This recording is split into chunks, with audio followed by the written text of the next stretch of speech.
Good evening, everyone, and welcome to the 2025 Poetry Out Loud Finals.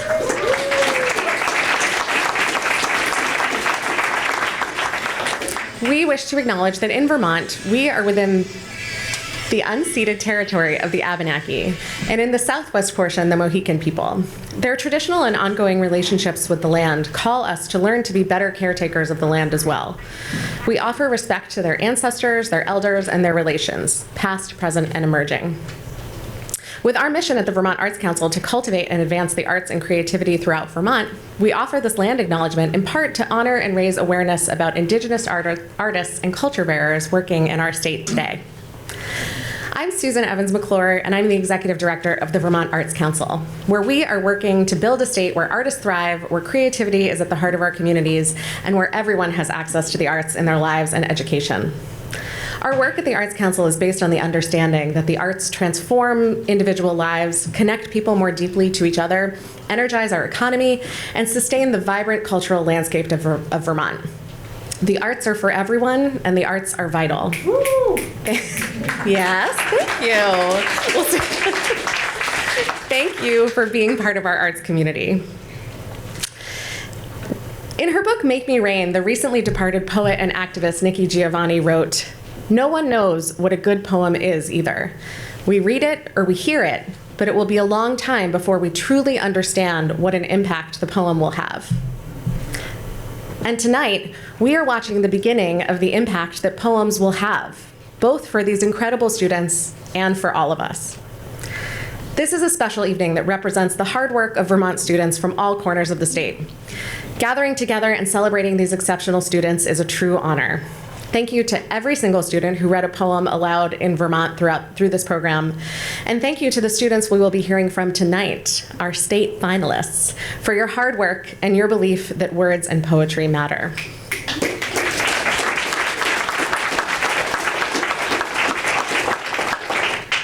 I'm thrilled that our MC for tonight is the incredible Jane Lindholm, a Vermonter who truly knows the power of words, and that we have this incredible group of judges here with us who will be judging. I have to say that I served as a judge a few years ago, and it's really hard. So everyone is incredible. The time is tight. It moves fast. You're an amazing group of talented people. Thank you for taking this on. Yeah. And many thanks also to the National Endowment for the Arts and the Poetry Foundation for their support of Poetry Out Loud all across the country. And thank you to Troy Hickman, the Education Programs Manager at the Vermont Arts Council, for all that you do to create arts learning opportunities for students. Yes. All right. And last, but obviously not least, thank you to our partners at the Flynn for making this program possible, specifically to Michael Bureau for being the mastermind of Poetry Out Loud in Vermont. And now I am honored to pass it over to my colleague and friend, Jay Wall, Executive Director of the Flynn. Jay.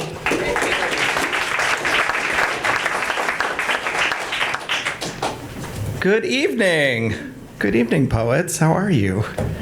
Good. You might be able to dismiss poetry as just some flowery language, something silly maybe, but I think of it as a bit of outreach from one person to another that says, this is who I am, these are the questions I have, this is what I see, this is how I feel. And the opportunity for self-expression through flowers or words in this case is so important and so critical to us reaching each other as humans. So thank you for being here tonight to celebrate this art form. Thank you for your hard work, your bravery, and your generosity to be here today and to compete. So thank you. And welcome to the Flynn. Poetry Out Loud is a national poetry recitation competition supported and facilitated by the National Endowment for the Arts and the Poetry Foundation. I want to acknowledge the National Endowment for the Arts at the moment and the importance of federal support for the arts, and just hope that that continues in our world. My name is Jay Wall. As Susan McClure from the Arts Council said, I'm the executive director here at the Flynn. The Flynn is dedicated to provide broad access to the arts for all Vermonters. We strive to do that in all sorts of ways, and we're just honored to be sharing that with you tonight. There's a lot of thank yous that make this program possible. First, I want to thank the teaching artists who have worked with the poets and have gone into schools across the state. Those are Morgan Irons, Jeff Hewitt, Gina Stevenson, John Haddon, Quinn Roll, and Danielle Darlene. Thank you to those teaching artists. Thank you to all the schools, their staff, and teachers who make this possible. It is a brave thing that teachers do. We are very, very grateful to their hard work to make our youth better humans. And I really deeply appreciate the teachers. So big hand to the schools and teachers.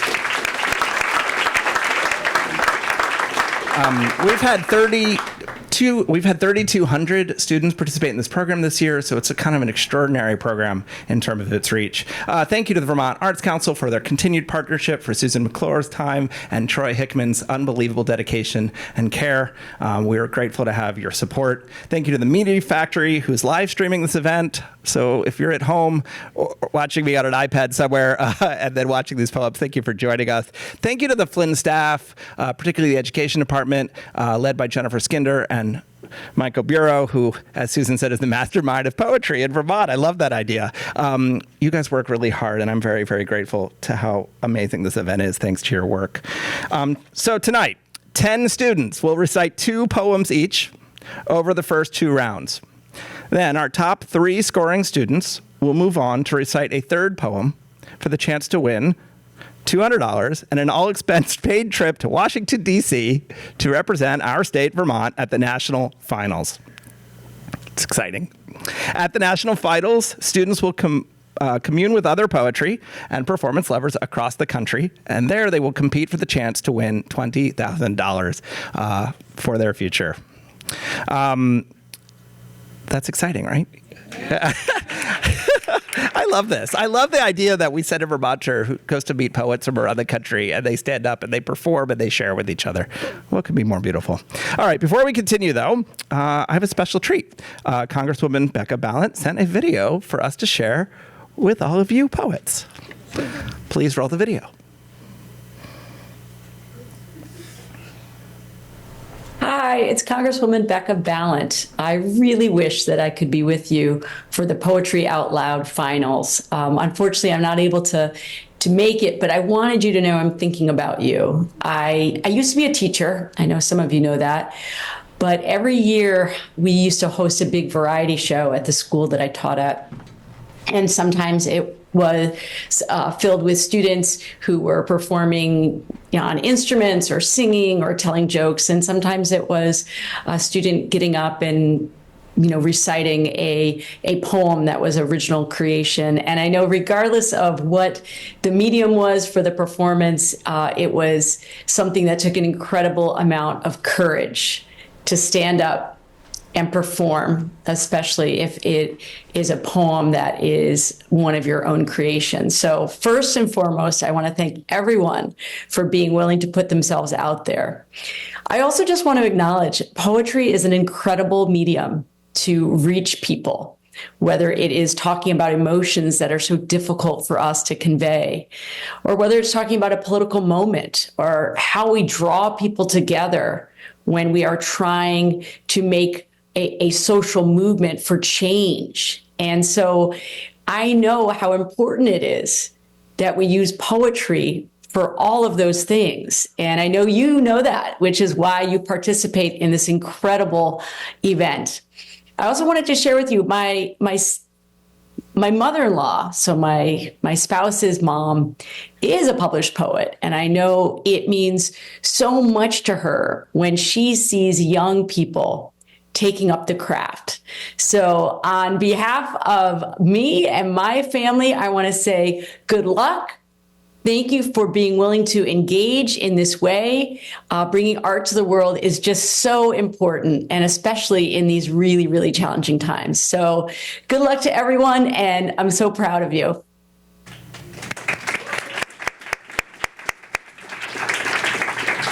I love that idea of poetry to lead social change. Thank you for that gift, Representative Balint, and for sharing that video with us.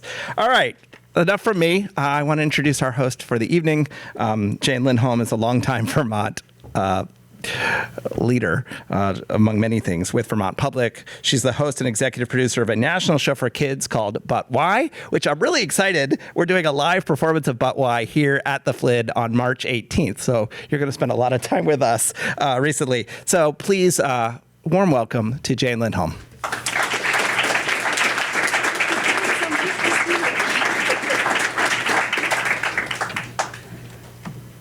It is such a treat to be here tonight, and I'm honored to help keep the flow of the evening going as we progress and to be in the presence of so many impressive channelers of poetry and some amazing poets in their own right who are here performing, and to be joining all of you in the audience who are here to support and cheer on and take it all in. I feel like I need to acknowledge that there's kind of an electricity in the room tonight, even though I can't really see you all.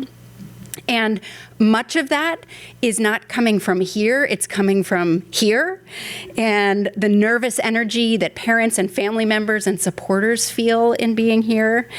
But there's also probably some nerves here. And the anxiety that comes with performing is real.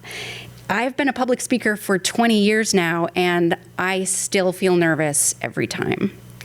But last night, when I was self-sabotaging by staying up really late because I was nervous about today, I came across a short video of a very young child actor who was recently cast for Disney's live-action Lilo and Stitch. Her name is Maya Kealoha. She was interviewed at a big movie premiere, all eyes, all cameras on her, and the interviewer said, "Are you nervous about this? Are you feeling overwhelmed?" And she said she wasn't overwhelmed, but she had been feeling a lot of butterflies leading up to the event, and then she had a realization. And she cheerfully told the camera, "Now I'm like, oh, it's just people I'm going to be talking to." So it's very simple, but I hope we can all take that to heart. It's just people. It's just everybody else with beating hearts and nerves also here, wanting to support you, ready to cheer you on. So when you have those butterflies that start traveling unbidden up into your throat, just keep in mind we're all just people. Besides, I know that you're all seasoned performers, so maybe I am the only one with nerves. Those of you performing tonight and all the students who have participated in your schools, at the Barry Opera House, throughout this program are so impressive. Seriously, I guarantee you the adults here are inspired by you.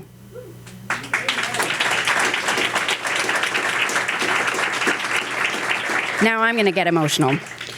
We are in awe of you, of your bravery, of your poise, of your strength, of your humor, of your power to change the world. You are amazing.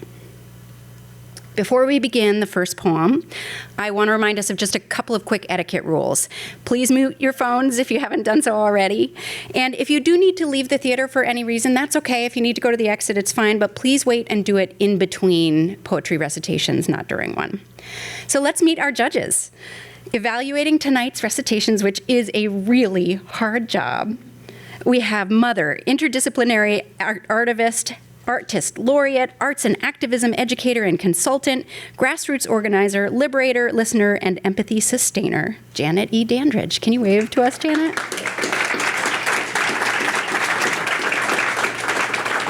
Also at the judges' table tonight, Erin Everts, Director of Development at Mercy Connections and the former Executive Director at Lyric Theater.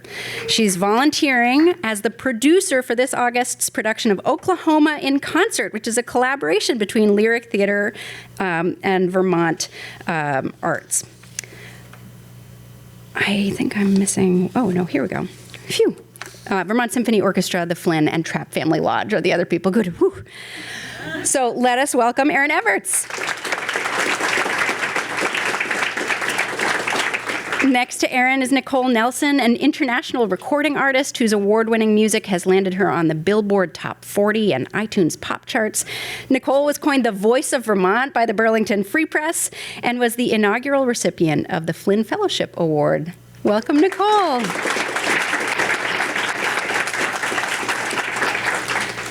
Leslie Swackhammer is an award-winning director and dramaturg of opera and theater, particularly known for directing large works with bravura ensembles and bold visuals. A passionate advocate and activist for new plays and work by Women Plus, Leslie is also the executive director of the Susan Smith Blackburn Prize, the oldest and largest international prize specifically honoring Women Plus playwrights. Welcome, Leslie.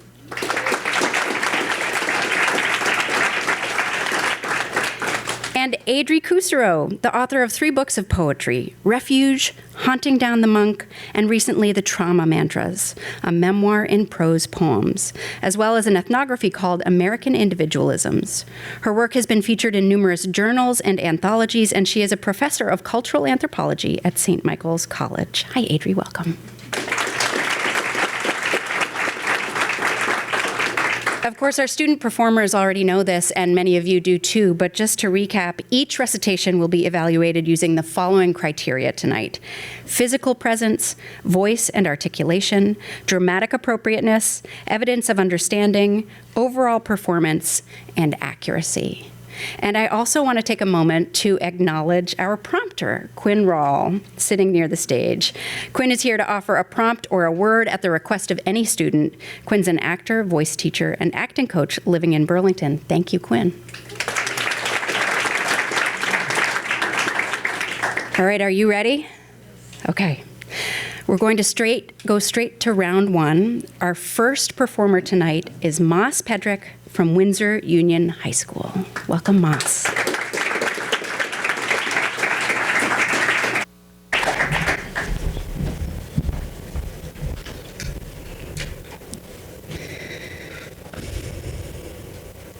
To the Virgins to Make Much of Time by Robert Herrick. Gather ye rosebuds while ye may. Old time is still a-flying, and this same flower that smiles today, tomorrow will be dying. The glorious lamp of heaven, the sun, the higher he's a-getting, the sooner will his race be run, and nearer he's to setting. The age is best, which is the first, when youth and blood are warmer, but being spent the worst and worst, time still succeed the former. Then be not coy, but use your time, and while ye may, go marry. For having lost but once your prime, you may forever tarry.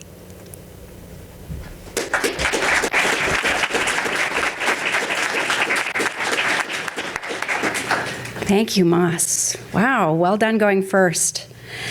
While the judges are tabulating, I asked all of the performers tonight to tell us a little bit about what poetry means to them, why they want to do this kind of work, and what it has meant. And Moss says about poetry, poetry has helped me discover parts of me that I never knew were there.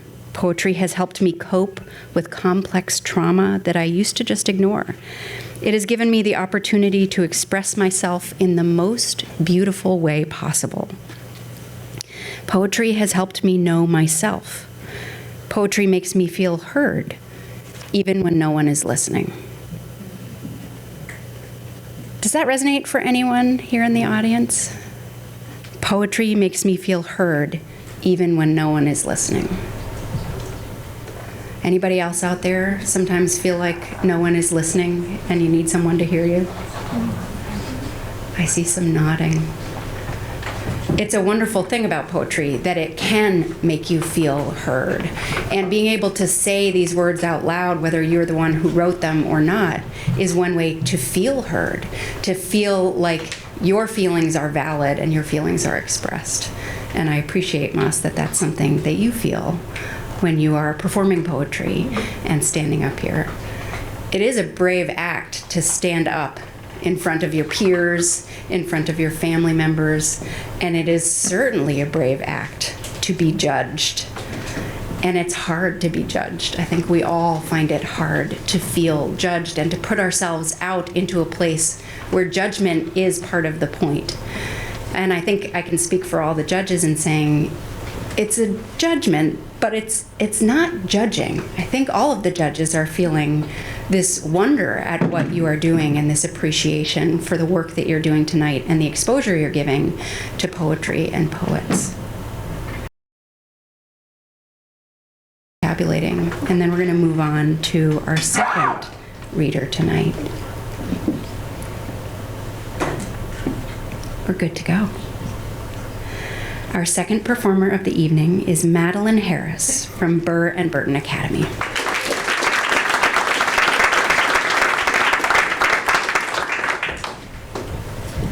Advice from Rock Creek Park by Stephanie Burt.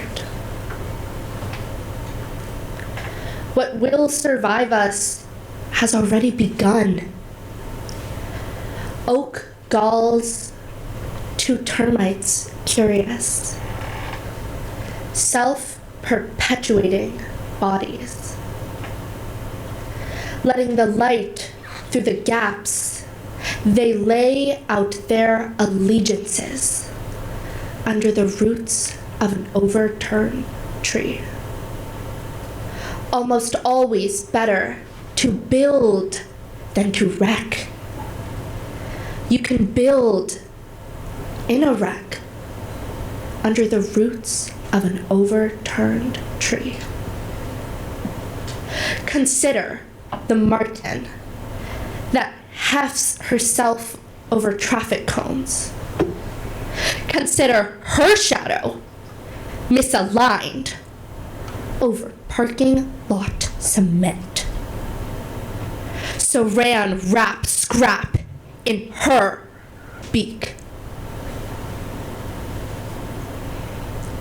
Nothing lasts forever.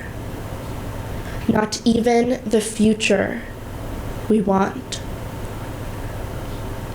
The president has never owned the rain. Thank you.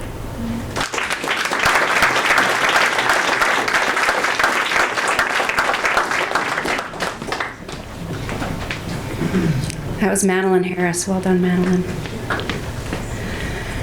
Madeline says, I love poetry because it tugs at my heart. And while I often initially don't understand the meaning, it's almost a game to try to get to the bottom of it. And being able to realize intentionally why the words are put together in such a specific way is so eye-opening. I love performance because it can make you step out of your true self and bask in the attention of people hanging on to your next word. It gives me a voice in a world where I often feel that I lack that voice. Poetry often makes me feel sad, but it makes me incredibly thoughtful of the world. I feel like I relate to almost every poem because they're all such raw and fundamental parts of people that it feels personal to me, as well as even just by reading it. I find it interesting that Moss, who we heard from first, says poetry makes me feel heard, even when no one is listening. And Madeline says, it gives me a voice in a world where I often feel that I lack that voice. The poets tonight and performers didn't consult with one another about what they were going to write and what poetry means, but I think you'll start to sense a through line here. And I think, some of it has to do with age and when you feel like you have a voice that is allowed to be heard and allowed to be loud. And some of it is just the power of poetry and the ability for poetry to transcend some of that powerlessness that we all feel in the world. It's a difficult job that the judges have, and they said before we came that they were going to struggle to be able to do this. Let's move on to our third performer, Ursa Goldenrose from Hazen Union School.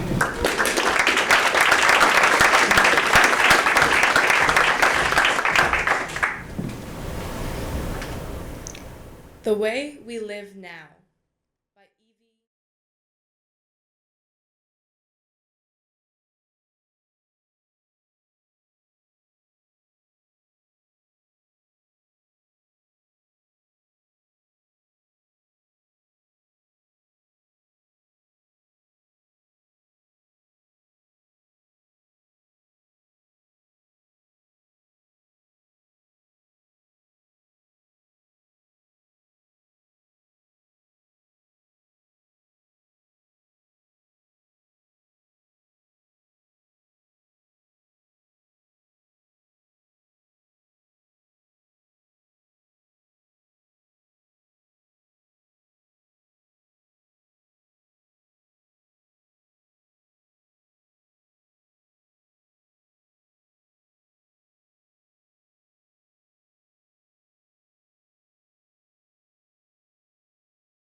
That was Ursa Goldenrose. Well done, Ursa. Ursa wrote about the poems for tonight by saying, I chose these poems because I was able to connect with their emotions and because I loved the way that they were written. I was drawn to the vivid imagery, commanding voice, and intelligence present in each of my poems. What I love about poetry is that it can communicate complex thoughts and emotions so vividly and offers a way to free thoughts that don't always fit inside essays or neat paragraphs.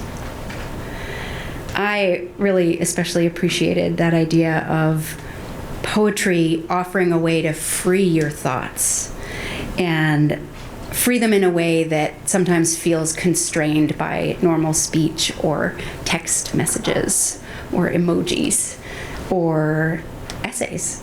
We have all these rules we learn in school about how to write, what a paragraph is supposed to be like, the form it's supposed to take, what proper grammar is. And as someone who grew up with 4 parents, all of whom are or were English teachers, we had to have proper grammar in everything, which I hated at the time. But now the fact that my brother and I don't say like all the time has been a gift. So we're grateful for that, as it turns out. But it is still the case that there are rules about how we write, and poetry has rules that are designed to be broken. And so it does free you in this way that perhaps no other art form does. We're ready to go to our next performer, Tegan Miller from Woodstock Union High School.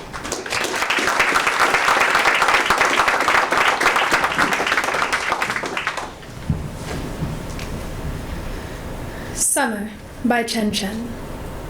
You are the ice cream sandwich connoisseur of your generation.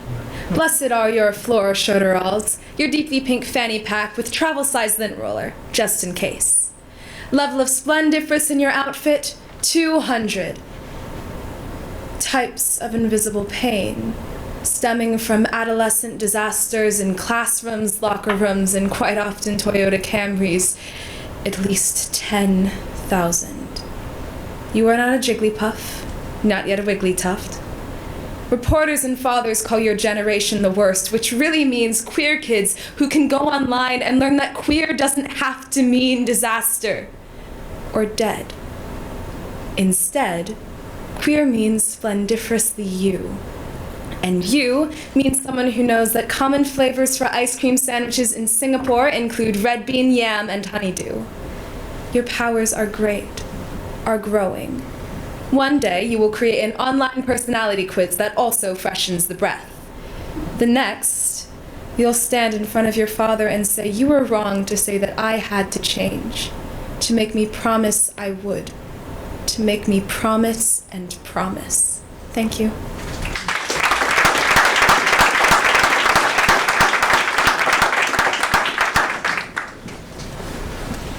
Miller. Tegan wrote, I have always loved poetry. It speaks to the heart and soul in a way ordinary words never can. Boy, I sense a theme here. You can share with the reader or listener a feeling, something impossible in ordinary speech. When the world seems confusing and muddling, the ability to lay it out in stanzas can make it easier. Poetry makes me feel more connected to the world. Seeing another person's stories and thoughts makes me also feel more seen and reminds me that we're all more alike than we think. I mean, again, this idea of poetry being freeing, poetry allowing you to break the rules, make new rules, and poetry helping you feel connected to yourself and to others. In Tegan's words, poetry makes me feel more connected to the world and makes me also feel more seen. I think in today's world, despite all the ways we can be more seen on social media, through text, through instant communication, we can call up anyone in the world at any moment and be visible. And yet, not just young people, but so many of us feel so much more invisible than we used to feel. And we know statistically that's true, that there's an epidemic of loneliness in this country and beyond. And I think what we're experiencing tonight is a coming together, a way to feel less lonely. And if the thing that gets us there is poetry, it just proves how vital poetry still is and always has been. And we often hear nobody cares about poetry anymore, nobody's learning poetry anymore, or at the very least, nobody's speaking poetry anymore. And yet, we come together tonight and we feel less lonely in the presence of poetry, or more lonely together, maybe. It's a wonderful thing. Our next performer is Mapenzi Selemani from Winooski High School.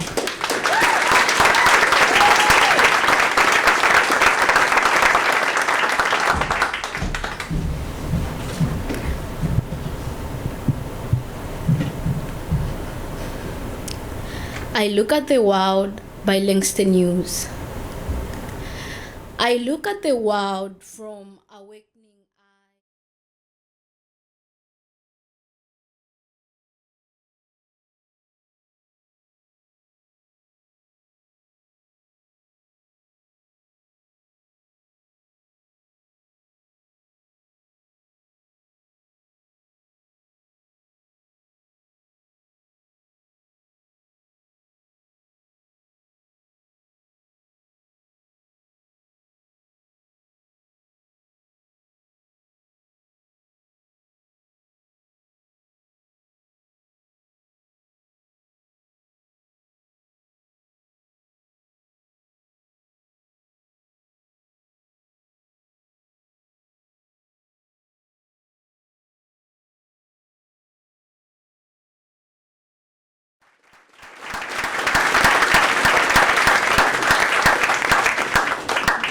Mapenzi Selemani. Mapenzi wrote, I have a connection to each of the poems I chose. Poetry can help us understand our world and ourselves more. It can help us feel connected to each other and more connected to ourselves, our world, and our environment. Poetry just makes me feel connected and helps me remember moments in my own past. For example, the poem I Remember is not written about my house in Zambia, but it feels just like it. It feels like it was written for me. That's pretty powerful, to find a poem that feels like it was written just for you. And to find poems that help us remember things that might otherwise feel lost, or remember things that might otherwise feel too painful to remember. I was in a coffee shop in Burlington last week and ran into the Vermont poet, Rajni Edens, who is a wonderful poet, who, when I told him I was doing this, excitedly told me, there's a student from Winooski this year. It's so great that Winooski is part of this. Yeah, it's so great. And I think this connects to everything we've been talking about, this feeling of being seen, and this idea that wherever you come from and whatever school you are part of, that you get to participate, your voice gets to be heard, and you have the power in this situation. So welcome, Winooski, and we're all glad that all of your schools are here tonight.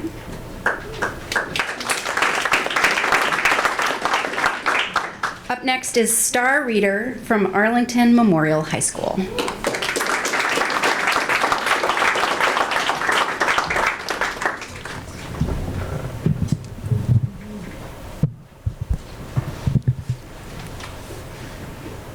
Often rebuked, yet always back returning, by Emily Bronte.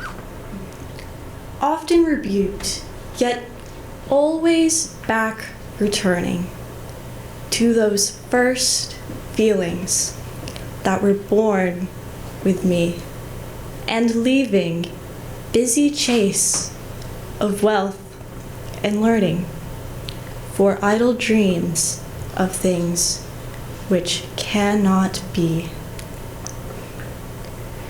Today, I will seek not the shadowy region. Its unsustaining vastness waxes drear, and visions rising, legion after legion, bring the unreal world too strangely near. I'll walk, but not in paths. I'll walk, but not in old heroic. Sorry. I'll walk, but not in old heroic traces, and not in paths of high morality, and not among the half-distinguished faces, the clouded forms of long past history. I'll walk where my own nature would be leading. It vexes me to choose another guide, where the gray flocks and ferny glens are feeding, where the wild wind blows on the mountainside. What have those lonely mountains worth revealing? More glory and more grief than I can tell. The earth that wakes one human heart to feeling can center both the worlds of heaven and hell.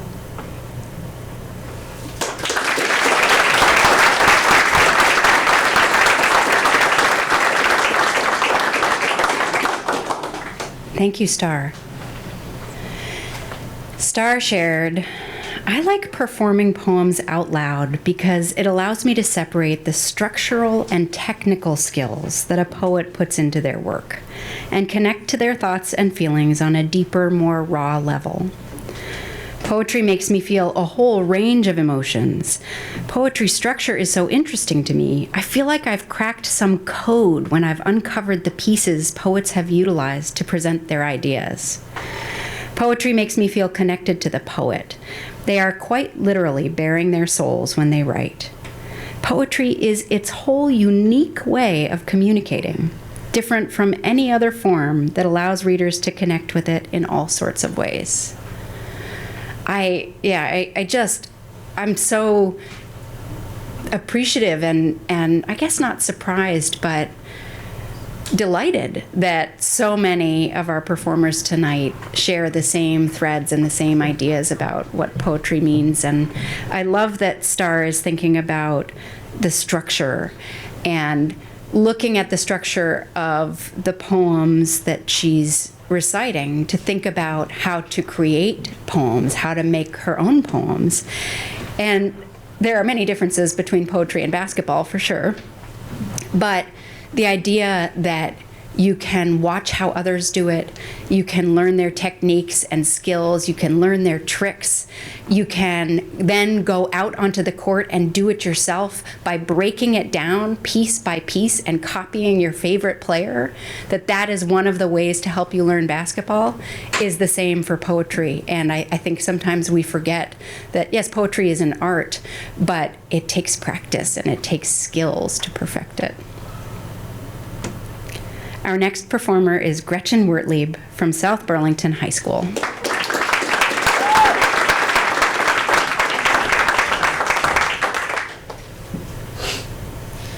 All This and More by Mary Carr.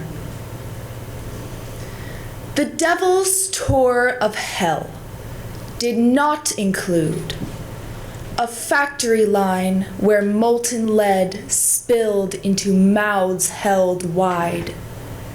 No electric drill spiraling screws into hands and feet, nor giant pliers to lower you into simmering vats. Instead, a circle of light opened on your stuffed armchair, whose chintz orchids did not boil and change, and the devil adjusted your new spiked antennae almost delicately, with claws curled and lacquered black, before he spread his leather wings to leap into the acid green sky. So your head became a TV hull, a gargoyle mirror. Your doppelganger, sloppy at the mouth and swollen at the joints, enacted your days in sinuous, slow motion, your lines delivered with a mocking sneer. Sometimes the frame froze, reversed, began again. The red eyes of a friend you cursed, your girl child cowered behind the drapes, parents alive again and puzzled by this new form. That's why you clawed your way back to this life.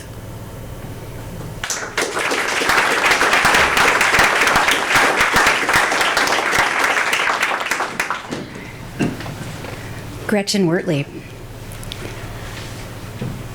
Gretchen shared, performance poetry is so interesting and wonderful because you get to see how other people interpret writing. Taking something so subjective and making it into something that people can form connections over is amazing. And the best way to preserve these poems is to share them. I have been writing poetry for a little over a year now, but performance poetry has a different feel to it in that you have to actually bring those words to life.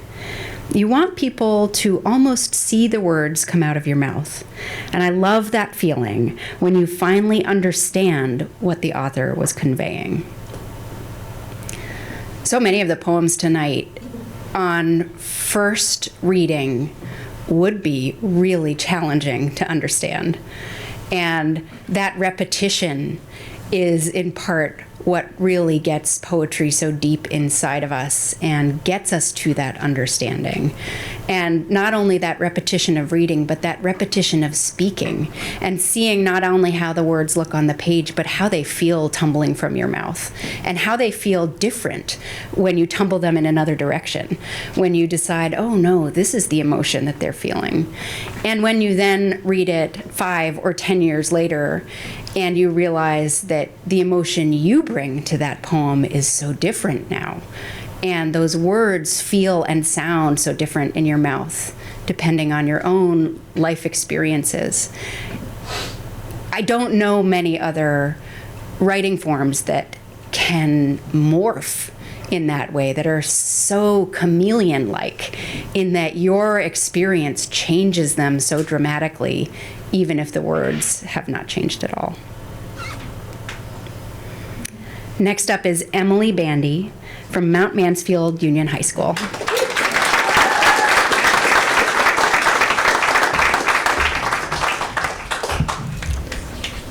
Dirge Without Music by Edna St. Vincent Millay. I am not resigned to the shutting away of loving hearts in the hard ground. So it is, and so it will be, for so it has been. Time out of mind, into the darkness they go, the wise and the lovely, crowned with lilies and with laurel they go. But I am not resigned. Lovers and thinkers, into the earth with you. Be one with the dull, the indiscriminate dust. A fragment of what you felt, of what you knew, a formula, a phrase remains, but the best is lost. The answers quick and keen, the honest look, the laughter, the love, they are gone. They are gone to feed the roses. Elegant and curled is the blossom, fragrant is the blossom, I know, but I do not approve.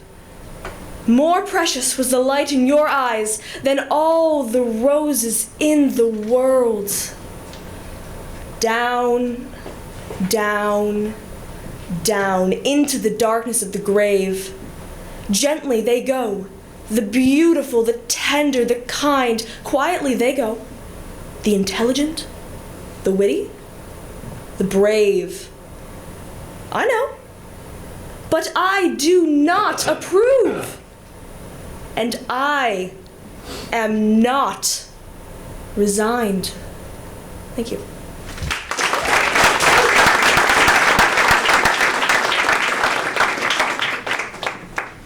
Emily Bandy.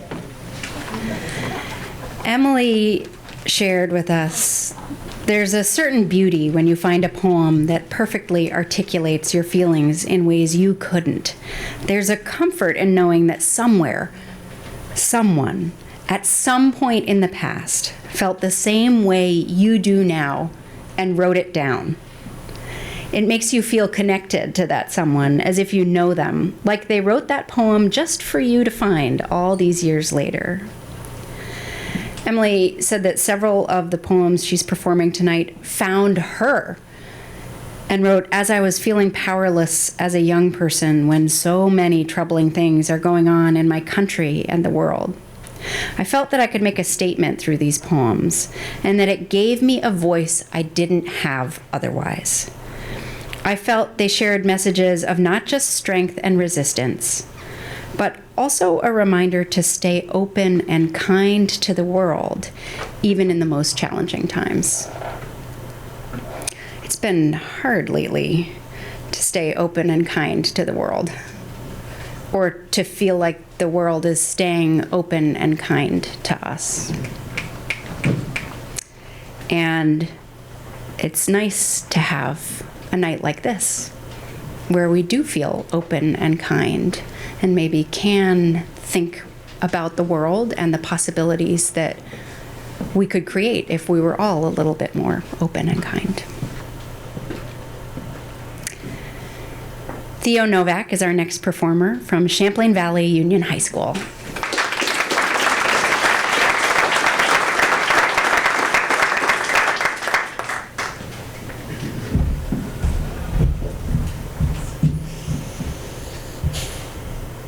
Meanwhile, by Richard Sykin.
Theo Novak.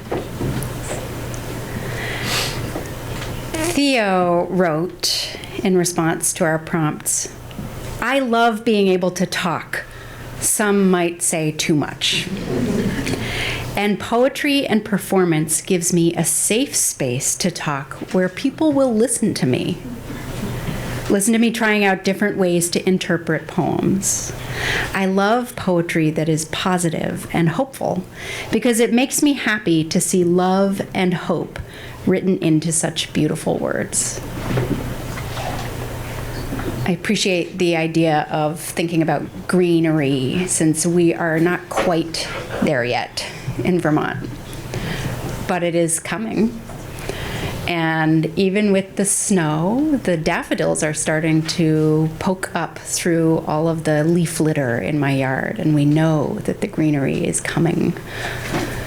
I've also been struck in listening to these poems that they come from such different eras, and the words and the structure and the way that poets put together the words can be really different, and yet some of the meaning is still the same. Emily Bronte might not have talked about using soap in the shower or listening to a favorite tune, but there's still that sense of wanting to be free and be who you are and be yourself and follow your own path.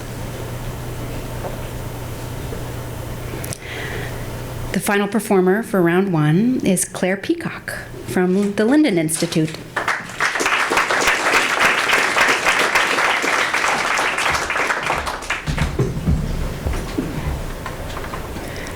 Dirge Without Music by Edna St. Vincent Millay. I am not resigned to the shutting away of loving hearts in the hard ground. So it is, and so it will be, for so it has been, time out of mind. Into the darkness they go, the wise and the lovely, crowned with lilies and with laurel they go. But I am not resigned. Lovers and thinkers, into the earth with you. Be one with the dull, the indiscriminate dust. A fragment of what you felt, of what you knew. A formula, a phrase remains, but the best is lost.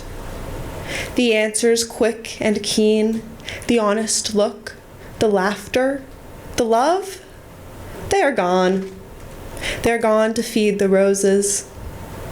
Elegant and curled is the blossom. Fragrant is the blossom, I know, but I do not approve.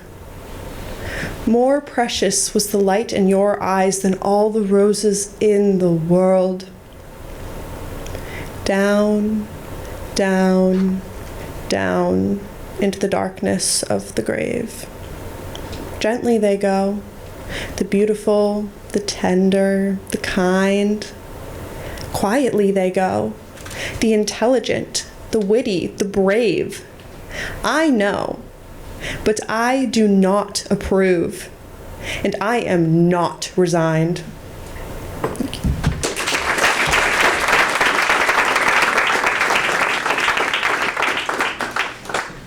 Claire Peacock. Claire says, poetry feels like music to me in a way. No other two arts feel so similar to me. I can control the tempo, volume, tone, and cadence to make it my own, whether I am reciting someone else's piece or my own. A poem can be about anything and then be interpreted in thousands of ways. Getting to do that live on stage is oddly comforting.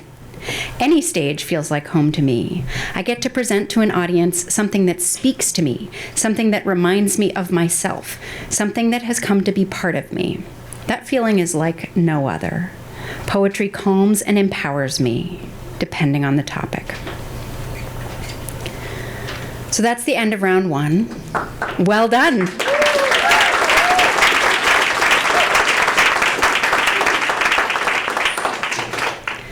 The judges get a few minutes now, and you can have about 5 minutes to breathe. So if any of you would like to go to the bathroom, now's the time. I'm going to be the one talking for about 5 minutes. Oh, they're all going to go to the bathroom. You've got 6 minutes. So while they're going to the bathroom, I'm going to keep talking.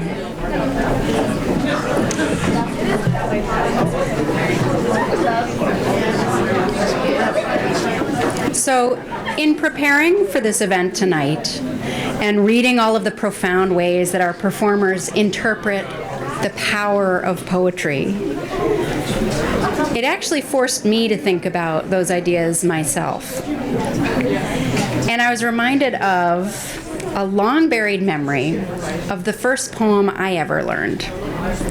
It is probably one of the most important poems in the American canon.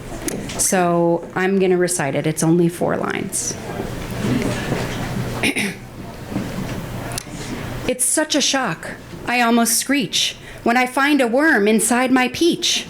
But then what really makes me blue is to find a worm who's bit in 2. Thank you. Thank you very much. When I first read that poem by William Cole, I was in elementary school, and I thought it was one of the most amazing things I had ever seen or heard. I thought it was so funny, so clever, and I felt called to memorize it. Now you have to bear in mind, I was 8. I was in 3rd grade. I came downstairs and I recited it to my parents, and they did not seem to think it was as special as I did. But it really was special because not only is William Cole amazing, but because he and that poem opened my eyes to the joy of poetry, the playfulness of poetry, the humor of poetry. I didn't know you could be funny in a poem. In high school, I discovered and then took a workshop from Jeff Hewitt, who many of you got to know through the previous rounds of this competition. And he, too, showed me that poetry can be effervescent. You don't have to be a child or writing for children to have fun with language. In high school, my stepmother, Brett Millier, wrote a biography of Elizabeth Bishop, and I discovered through Bishop's work the bitterness and bittersweetness that poetry can convey, and this idea of the sort of feigned nonchalance that goes along with losing love, losing people. In Bishop's poem, The Art of Losing, she writes, "The art of losing isn't hard to master. So many things seem filled with the intent to be lost that their lost is no disaster." At the end of the poem, Bishop concludes, "Even losing you, the joking voice, a gesture I love, I shan't have lied. It's evident the art of losing's not too hard to master. Though it may look like, write it, like disaster." Those 2 words, write it, a parenthetical reference, a command the author is telling herself in the writing of the poem, is something that has vexed me for 30 years. I think about that line all the time. Of course, poetry can also convey a complicated relationship and a deep love for your homeland, where you come from, where you left from, where you don't know if you want to be again. In college, I studied for a semester at La Universidad de Chile, La U, it was called. And I took a course at La U with the other Chilean students on Chile's beloved Nobel Prize-winning poets Gabriela Mistral, and Pablo Neruda. Now, Neruda, who never met a vegetable that he could not serenade, wrote a poem called Ode to the Artichoke.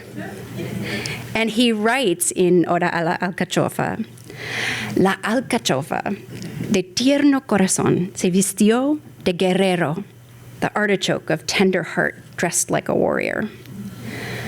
But Neruda also wrote of resistance and the horrors of war and the traitorous politicians who steamroll human rights and sometimes human beings in their hunger for power and wealth. In I Explain Some Things, Neruda writes, "And one morning everything was burning, and ever since then fire, gunpowder ever since, and ever since then blood, Bandits with airplanes and with Moors, bandits with finger rings and duchesses, bandits with black friars making blessings, kept coming from the sky to kill children. And through the streets, the blood of the children ran simply like children's blood. That poem was written almost 100 years ago, and it was about the Spanish Civil War. And yet, you read those lines today, and you can certainly find a terrible resonance. A few years later, I was traveling home from Spain, coincidentally, because one of my closest friends had been killed in an accident in South America, and I needed to go back and be with her family. I got on the plane, and I didn't want to cry, and I didn't want to think about the fact that my chest felt like it was breaking open. And so I picked up the only magazine I had, which was The New Yorker. And I was hoping to find anything to distract me. Instead, I found Kay Ryan and the poem Things Shouldn't Be So Hard, which starts, "A life should leave deep tracks, ruts where she went out and back to get the mail or move the hose around the yard, where she used to stand before the sink, a worn-out place." I found that poem, or that poem found me when I needed it most, and I have come back to it often. It has certainly a worn-out place in my soul, and it makes me feel less alone when grief overwhelms. Our talented performers tonight have shared how poetry found them and where and how they feel it. And there's so much connection, as I've said, in how all of us are drawn to the poems we need and the poems that need us. So as we enter into round two, I ask all of you, where do you feel poetry? Is it in that salty, sweet brine of tears at the back of your throat? Is it in your chest, expanding and contracting as you breathe? In the lowering of your shoulders when you feel that relief? Poetry can change you, it can confront you, it can soothe and console, and it can bring you joy and laughter. And our talented performers tonight are proving that, not only in their poems, but in the ways they've described what poetry means to them. Let's move on to round two. Is everybody here? Yeah. Okay, good. Back again for round two is Moss Pedrick from Windsor Union High School.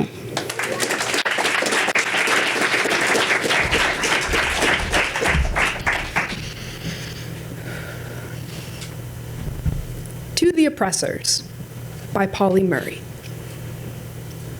Now you are strong, and we are but grapes, aching with ripeness. Crush us. Squeeze from us all the brave life contained in these full skins. But ours is a subtle strength, potent with centuries of yearning, of being kegged and shut away in dark, forgotten places. We shall endure to steal your senses in that lonely twilight of your winter's grief.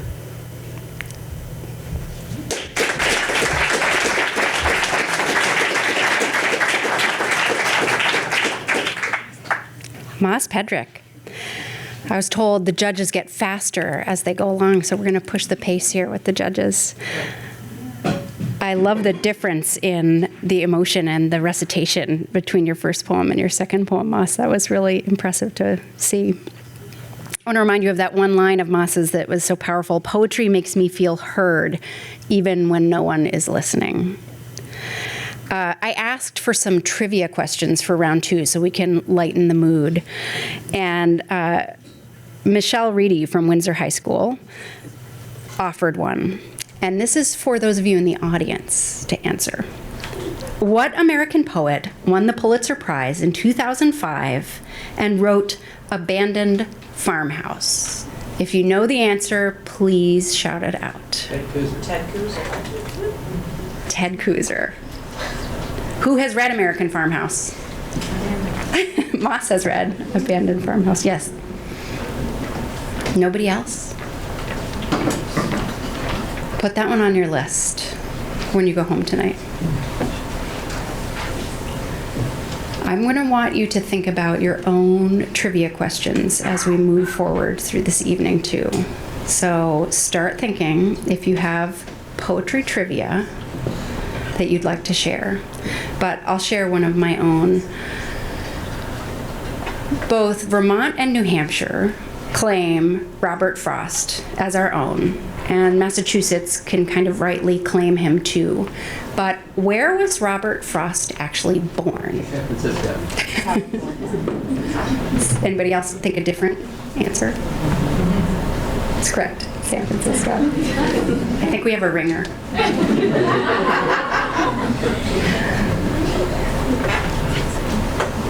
Let's move on to number 2, Madeline Harris from Burr and Burton Academy.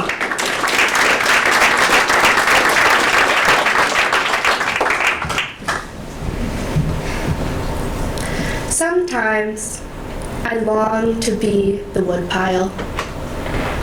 Cut apart trees, soon to be smoke. Or even the smoke itself.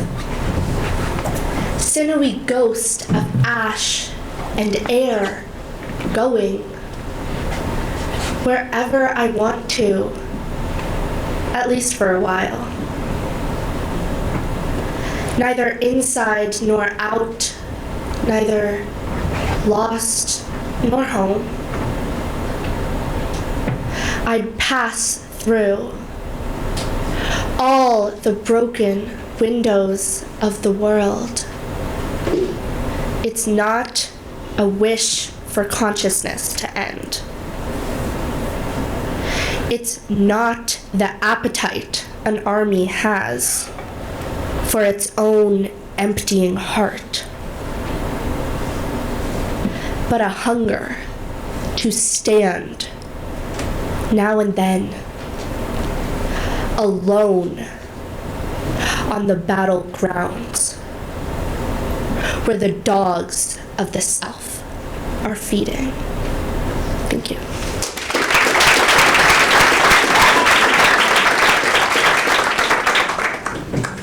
Madeline Harris.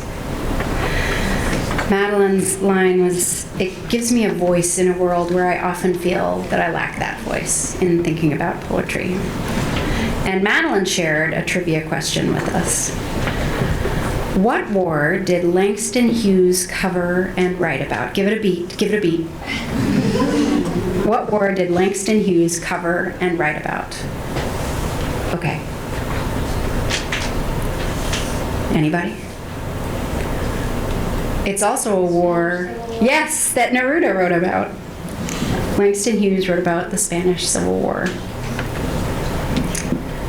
Keep thinking about your poetry trivia questions, because if we use up all of mine, then you have to provide the last of them after round 2.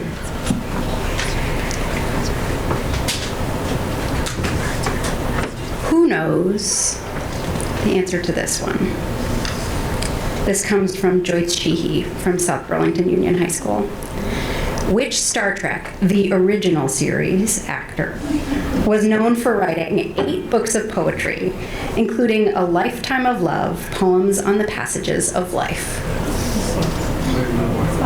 Spock. Yeah, I hear it. Leonard Nimoy, Spock.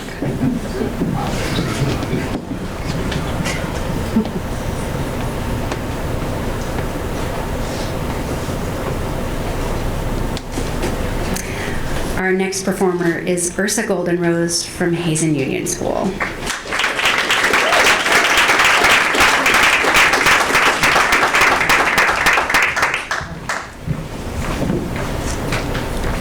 You, If No One Else, by Tino Villanueva. Listen, you, who transformed your anguish into healthy awareness. Put your voice where your memory is. You who swallowed the afternoon dust. Defend everything you understand with words. You, if no one else, will condemn with your tongue the erosion each disappointment brings. You who saw the images of disgust growing will understand how time devours the destitute. You who gave yourself your own commandments know better than anyone why you turned your back on your town's toughest limits. Don't hush. Don't throw away the most persistent truth, as our hard-headed brethren sometimes do. Remember well what your life was like. Cloudiness and slick mud after a drizzle, flimsy windows the wind kept rattling, and that unheated slab dwelling where coldness crawled up in your clothes. Tell how you were able to come to this point, to unbar history's doors, to see your early years, your people, the others. Name the way rebellion's calm spirit has served you, and how you came to unlearn the lessons of that teacher, your land's omnipotent defiler. Remember how, from the first emptiness, you started saving yourself, and ask yourself what, after all, these words are good for in this round hour now where your voice strikes time.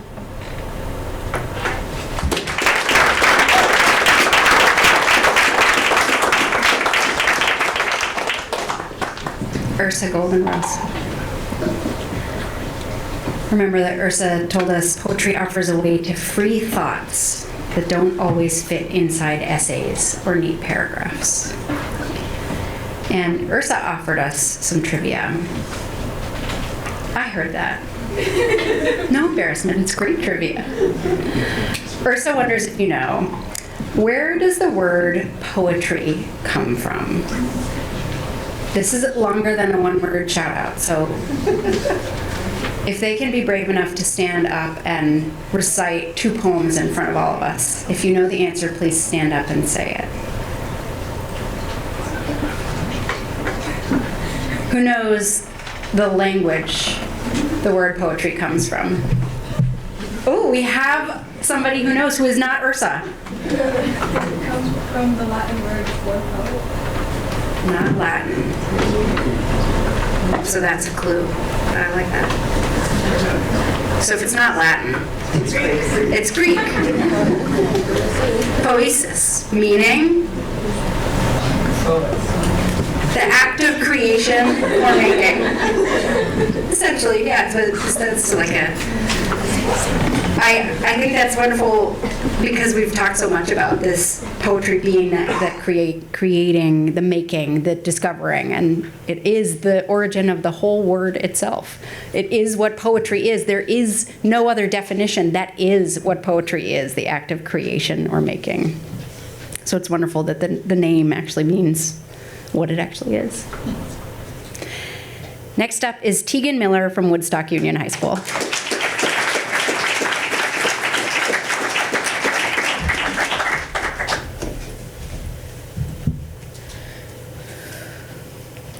Friendship After Love by Ella Wheeler Wilcox. After the fierce midsummer all ablaze has burnt itself to ashes and expires in the intensities of its own fires, comes the mellow, mild St. Martin days, crowned with a calm of peace, but sad with haze. So after love has led us till he tires of his own throes and torments and desires, comes large-eyed friendship with the restful gaze. He beckons us to follow, and across cool, verdant vales we wander free from care. Is it a touch of frost lies in the air? Why are we haunted with a sense of loss? We do not wish the pain back, nor the heat. And yet, these days are incomplete. Thank you.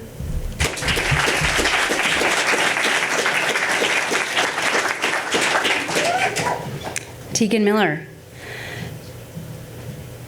Tegan shared with us, poetry makes me feel more connected to the world and also makes me feel more seen.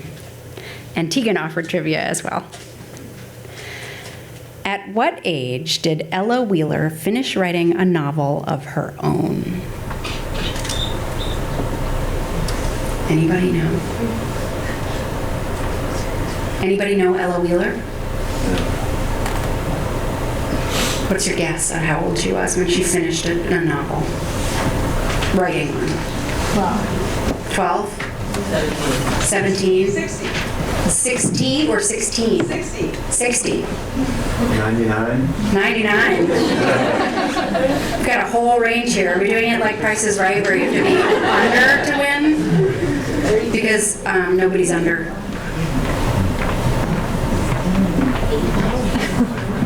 10. Ella Wheeler was 10 when she wrote a novel. I have not written one novel, and I'm 46.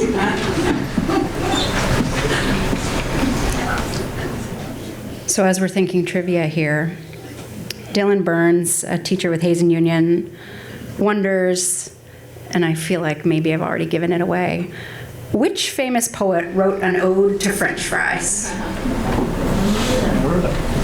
Pablo Neruda. I don't think I've read that one. I'm going to have to read it. Let's welcome up again Mackenzie Selemani from Winooski High School.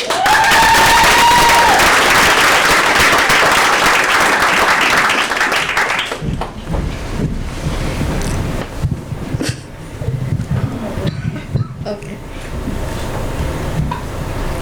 I Remember by Thomas Hood. I remember the house where I was born. The little window where the sun came peeping in at morn. He never came a wink too soon, nor brought too long a day. But now I often wish the night had borne my breath away. I remember the roses red and white, the violets and the lily cups, those flowers made of light. The lilacs where the robin built, and where my brother set the librarium on his birthday. The tree is living yet. I remember where I was used to swing, and thought the air must rush as fresh to swallows on the wing. My spirit flew in feathers then. That's so heavy now, and summer pools could hardly cool the fever on my brow. I remember the fair trees dark and high. I used to think their slender tops were close against the sky. It was a childish ignorance. But now, 'tis little joy to know I'm further off from heaven than when I was a boy.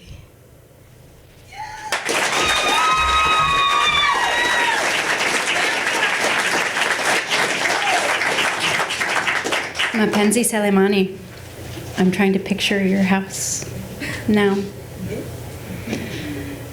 Remember that Mackenzie shared with us, the poetry can help us feel connected to each other, and it feels like it was written for me. Caitlin McLeod Bluver from Winooski High School shared a trivia question with us. Palestinian poet Rifat Al-Reir wrote the poem If I Must Die before he was killed by an Israeli airstrike in 2023. How many languages has that poem been translated into? We'll do Price is Right again. How many languages do you think that poem has been translated into? 50? 128. 128? 178. 178? I see. What are you thinking? Yeah. Oh, I see you talking. What's your guess? 72. 72 is the answer. Did you not really not know that? Or did you know? I was just guessing. You were guessing? That's impressive. You should tell your teacher that you guessed the right answer. 72 languages that poem has been translated into. Up for round 2 now, a star reader from Arlington Memorial High School.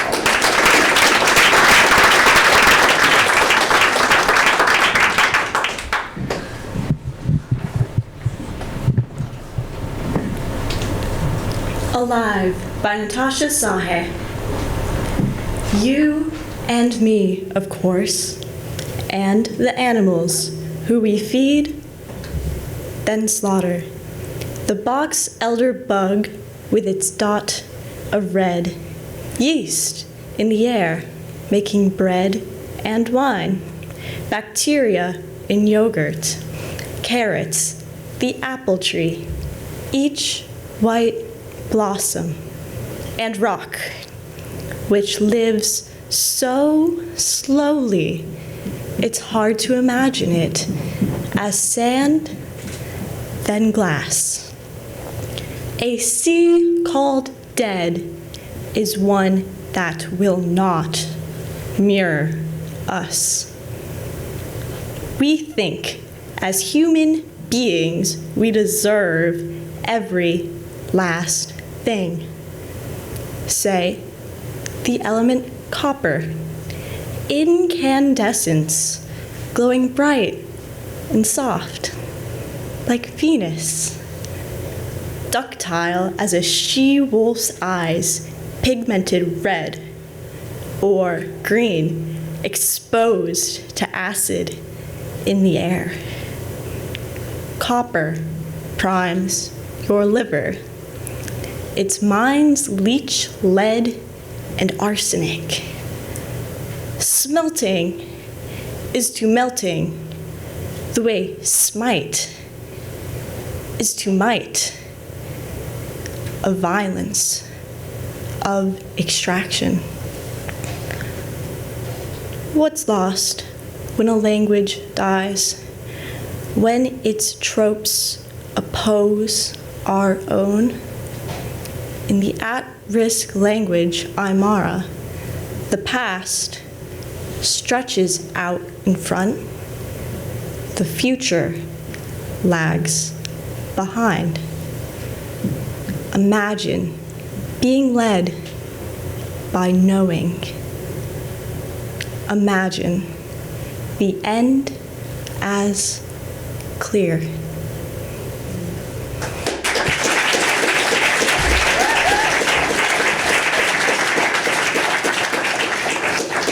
Star reader, I am loving the differences in the poems between round 1 and round 2 that you've chosen for yourselves. It's really fascinating.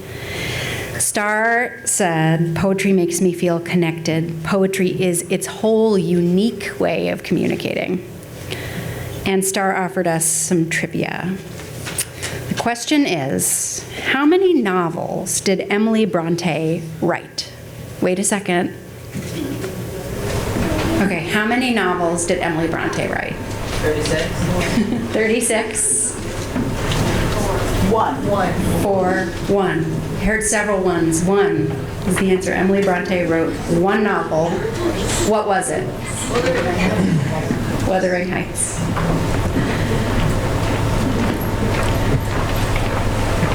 When we think about poetry trivia, it's hard not to think about Vermont poets. So who is the current Vermont Poet Laureate? Bianca Stone. Bianca Stone. What is Bianca Stone's connection to a former Vermont Poet Laureate? Granddaughter. She's the granddaughter of former Vermont Poet Laureate Ruth Stone. I was trying to look it up, but I could not get an answer anywhere on the internet. Does anybody know of any other familial pairs like that who have both been Poets Laureate of their respective states or country? I couldn't find any. I don't know if there are any others, but I think it's pretty amazing that Bianca Stone and Ruth Stone have both been Poets Laureate of Vermont. Let's make room now for Gretchen Wertlieb from South Burlington High School.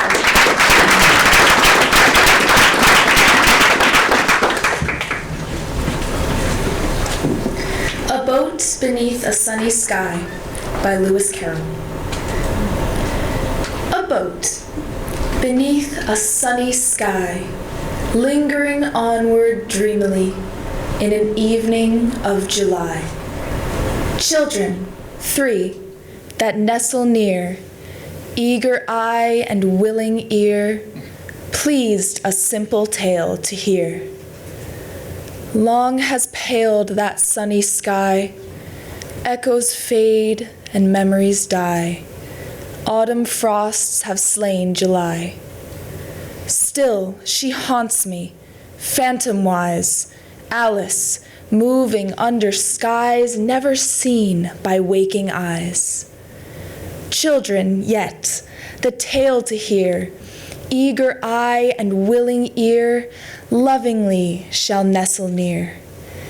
In a wonderland they lie, dreaming as the days go by, dreaming as the summers die, ever drifting down the stream, lingering in the golden gleam. Life, what is it but a dream?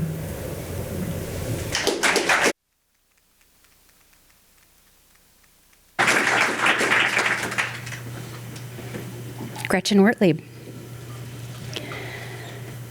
Gretchen shared with us in thinking about poetry and what it means. I love that feeling when you really finally understand what the author was conveying.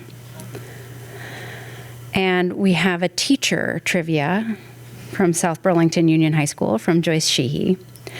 Which Nobel Prize laureate won the Literature Award in 2020 for their, quote, unmistakable poetic voice, and stated that with the prize money, they would buy a house in Vermont? Any other guesses? That's correct. Louise Glick. Who was the very first National Youth Poet Laureate for the United States? Good guess. It could be you someday. Amanda Gorman. Amanda Gorman was 19 when she was inaugurated in 2017. She was also the youngest poet to ever read at a presidential inauguration when she recited her poem, The Hill We Climb, at the inauguration of Joe Biden in 2021.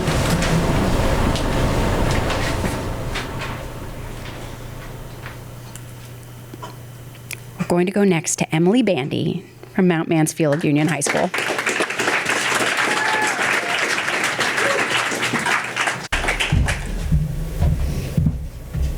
To the Oppressors by Polly Murray. Now you are strong, and we are but grapes aching with ripeness. Crush us! Squeeze from us all the brave life contained in these full skins. But ours is a subtle strength, potent with centuries of yearning of being kegged and shut away in dark, forgotten places. We shall endure to steal your senses in that lonely twilight of your winter's grief. Thank you.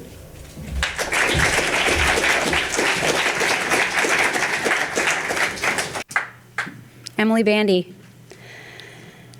The line that really resonated with me from what Emily wrote was, there's a comfort in knowing that someone somewhere at some point in the past felt the same way you do now.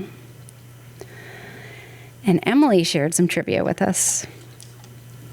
M- could have been a fun nickname for which American poet, though little known during her life, who had the initials E.D.? Emily Dickinson. Emily Dickinson. We were talking about Amanda Gorman a minute ago. So a bonus trivia question. Amanda Gorman, of course, the youngest person ever to read at a presidential inauguration and the very first National Youth Poet Laureate. Gorman was also the first poet ever to perform at what big American event? The Super Bowl. I would like to think that maybe we'll see more poetry at the Super Bowl in the future. Although one could certainly argue that Kendrick Lamar is a poet. So maybe we have been hearing poetry at the Super Bowl already.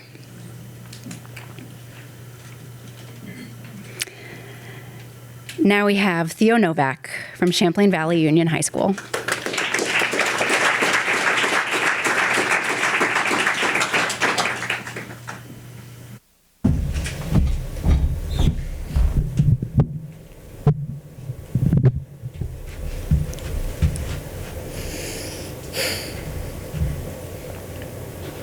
When I Heard the Learned Astronomer by Walt Whitman.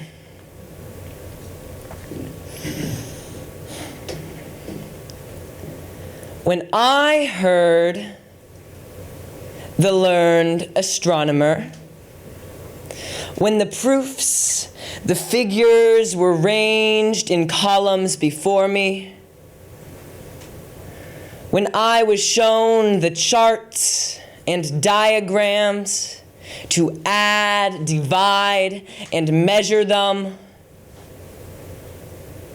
when I, sitting, heard the astronomer where he lectured with much applause in the lecture room, how soon, unaccountable, I became tired and sick, till rising and gliding out, I wandered off by myself in the mystical, moist night air. And from time to time, looked up in perfect silence at the stars.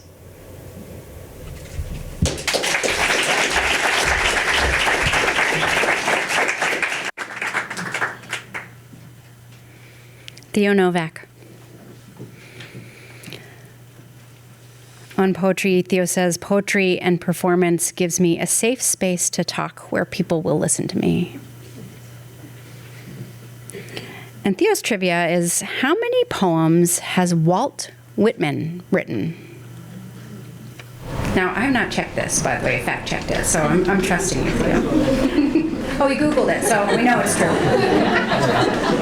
Books of poetry? No, how many poems? 1,500. 1,500. Let's go way down by a factor of 10.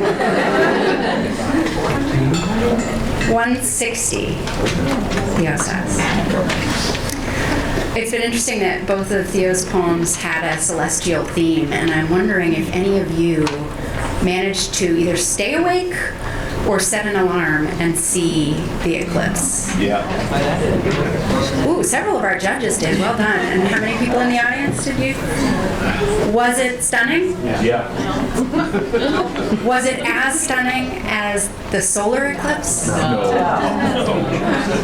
Not even. But it was beautiful. Did the blood red? Oh. Now I'm sorry I missed it. I was doom scrolling until 1 and then went to.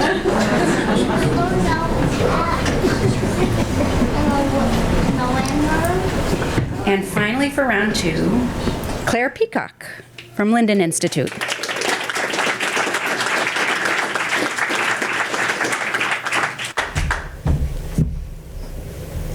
Summer by Chen Chen. You are the ice cream sandwich connoisseur of your generation.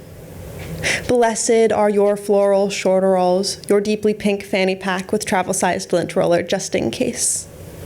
Level of splendiferous in your outfit? 200. Types of invisible pain stemming from adolescent disasters in classrooms, locker rooms, and quite often Toyota Camrys? At least 10,000. You are not a Jigglypuff, not yet a Wigglytuff. Reporters and fathers call your generation the worst, which really means queer kids who could go online and learn that queer doesn't have to mean disaster or dead. Instead, queer means splendiferously you. And you means someone who knows that common flavors for ice cream sandwiches in Singapore include red bean, yam, and honeydew. Your powers are great, are growing. One day, you will create an online personality quiz that also freshens the breath. The next day, you will tell your father, you were wrong to say that I had to change, to make me promise I would, to make me promise and promise. Thank you.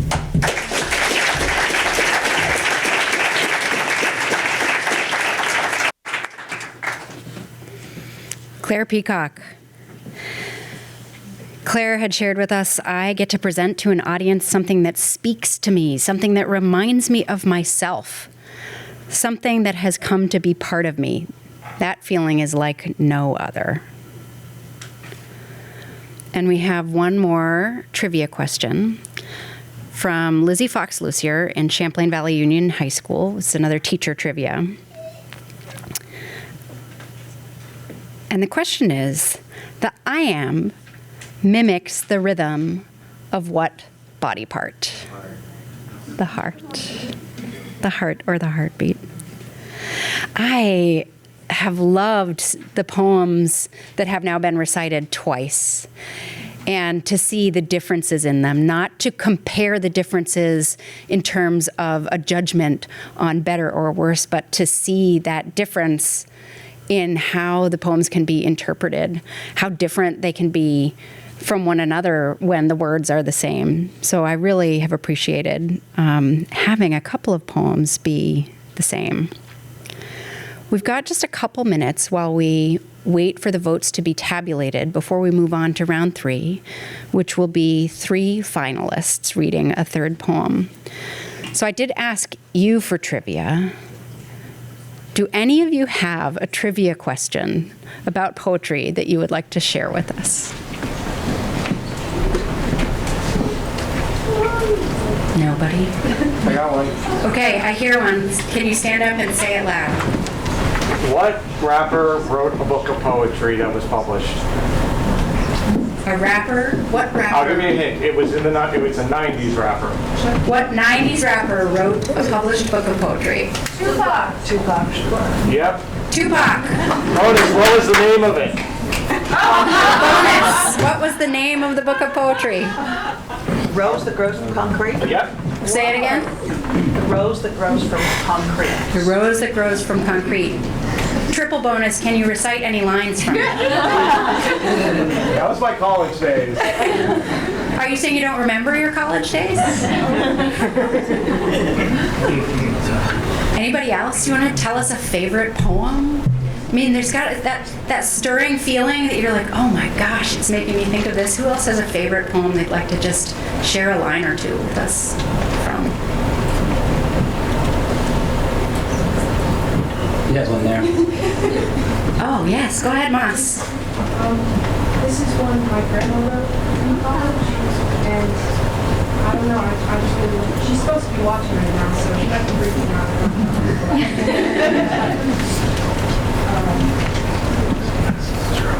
A tan fades so quickly from your face, but all the... Step up to the mic. Yeah, Moss, if your grandmother is maybe listening on the stream, step on up.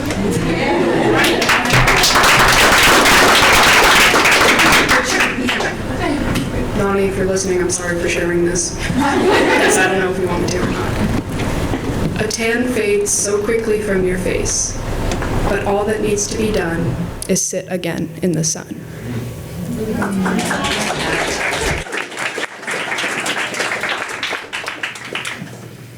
I also had some grandparents who didn't like the tan to fade from their face. They sat in the sun a lot. Anybody else want to share a line before we move on? So we are tabulating, and this is sort of the end of the road for some of the performers. But it's been really remarkable to even just briefly see the camaraderie among the performers and to think about the idea that poetry isn't a competitive sport, despite the idea that there is a winner here. One of my favorite short stories is a short story called Love is Not a Pie. And today is Pie Day. Whoa, I didn't even think of that. And the idea that love is not a pie. You don't have to divide it into pieces. It's not finite. And if you give one person a larger slice of pie, a larger slice of love, it doesn't take love away from someone else. And I think that what we're seeing tonight is a little bit like that. Just like pie, it doesn't take away from anyone else's performance to have only 3 finalists.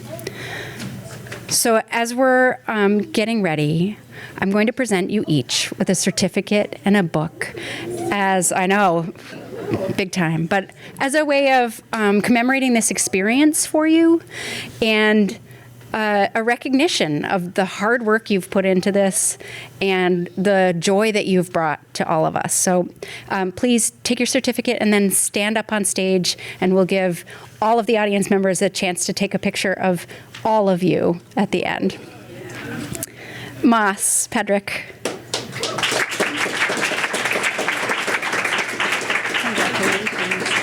Well done. Madeline Harris.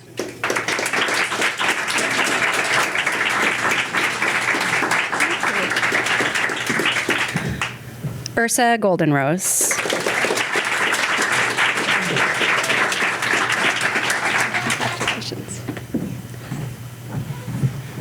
Tegan Miller.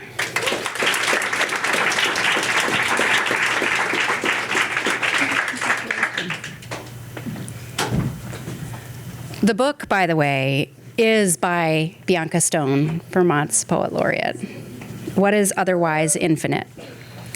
Mapenzi Selimani.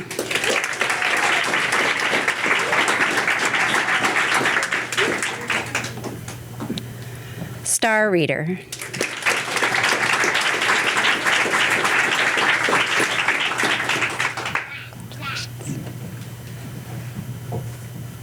Gretchen Wertlieb.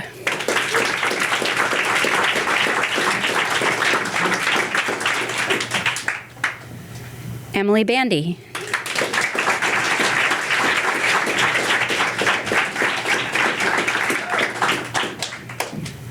Theo Novak.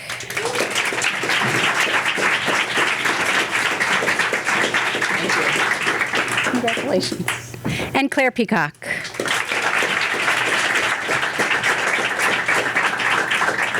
Congratulations. So stand there for a moment, bask in your glory, and let all of your beloved supporters get a picture of you. Over it a little bit, and we'll be out of that. Loved it.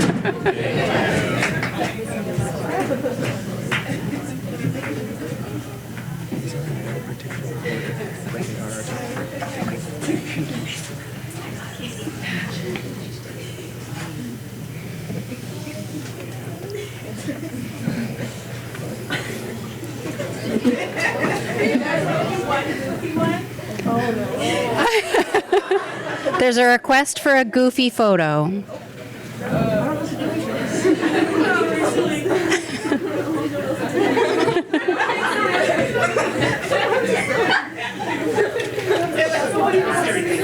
All right, have you all had enough? Okay, come on down.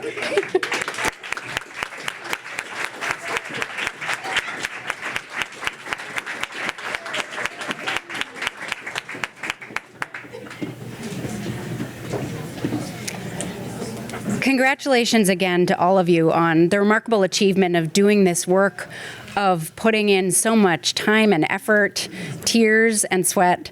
It's really remarkable, and as I said at the beginning, we are in awe of you. Well done.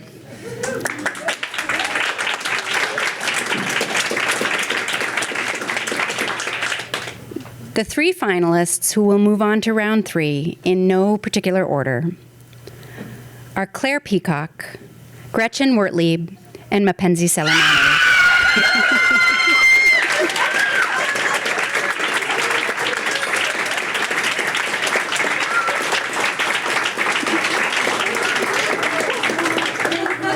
Congratulations. And we are going to go in that order for the third poem. Is that okay? No, we're not going to go in that order. That's not okay.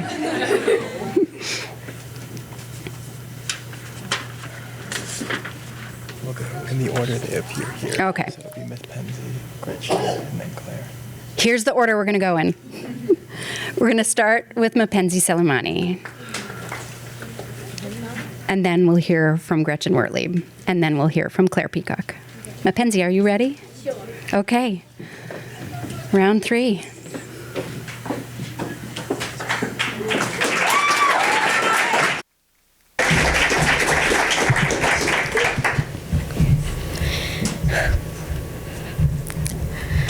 The World is Too Much With Us by William Wordsworth.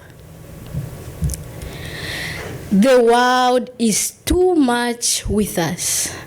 Late and soon, getting and spending, we lay waste our powers. Little we see in nature that is ours.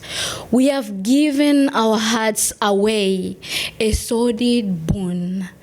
This sea that bears her bosom to the moon. The winds that will be hallowing at all hours, and are up gathered now like sleeping flowers. For this, for everything, we are out of tune. It moves us not.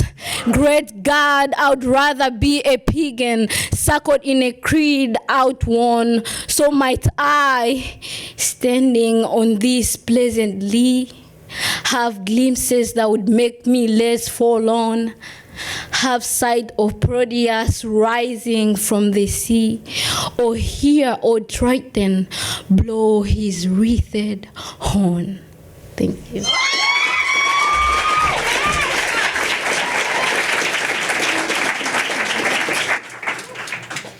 Thank you, Mackenzie. I mentioned earlier I'm 46, which means I'm old. And it also means that I have hit that lovely stage called perimenopause, which we're allowed to talk about now in my generation. And so far, luckily, I don't have a lot of symptoms, except it's really hard to remember things sometimes, including just words that I know. You know, I'll be talking to a friend or a colleague, and I'll be like, come on, that thing.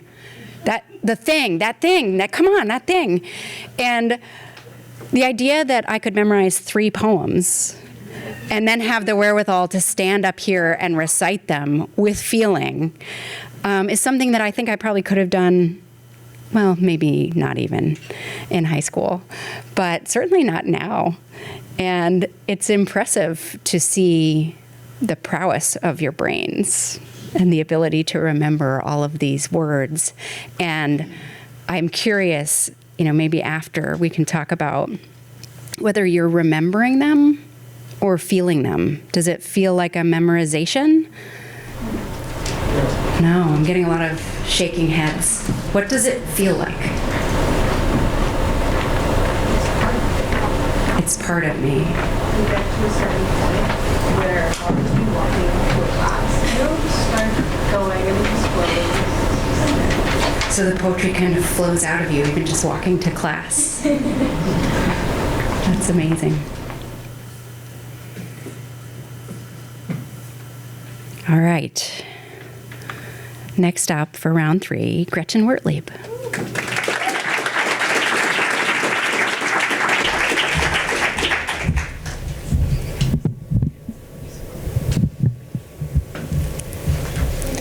An Apology for Her Poetry by Duchess of Newcastle, Margaret Cavendish.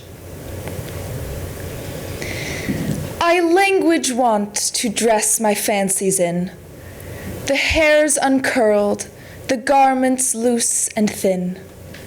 Had they but silver lace to make them gay, they'd be more courted than in poor array.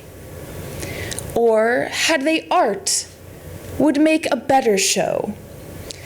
But they are plain, yet cleanly do they go. The world in bravery doth take delight, and glistering shows do more attract the sight.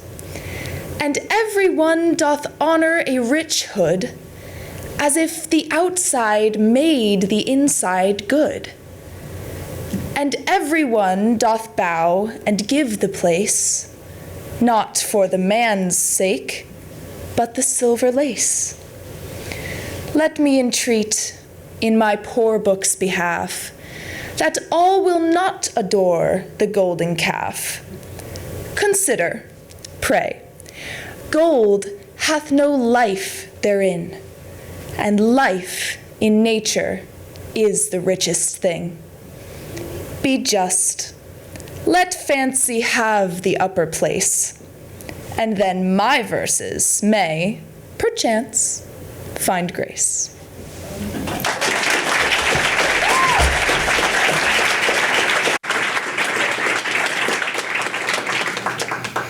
Gretchen Wortley.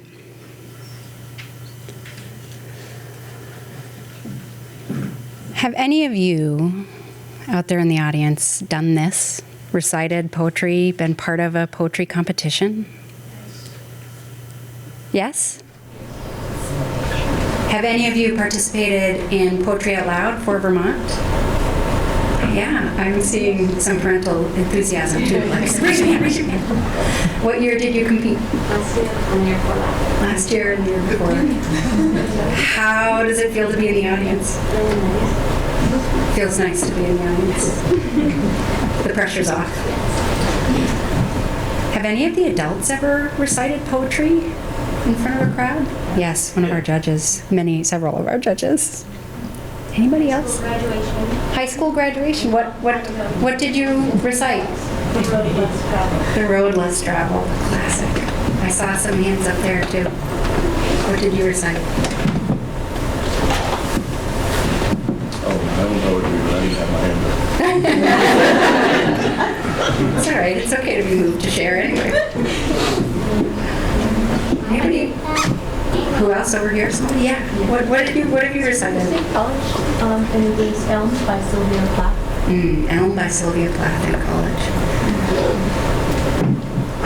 Anybody feel inspired to? Not right now. But because of this tonight, because of what you're seeing, feel moved to speak in that way?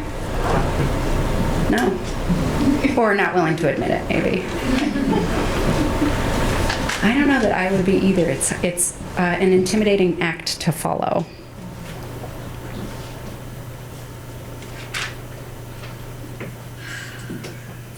I heard a deep sigh. Maybe we should all take one of just... Claire Peacock.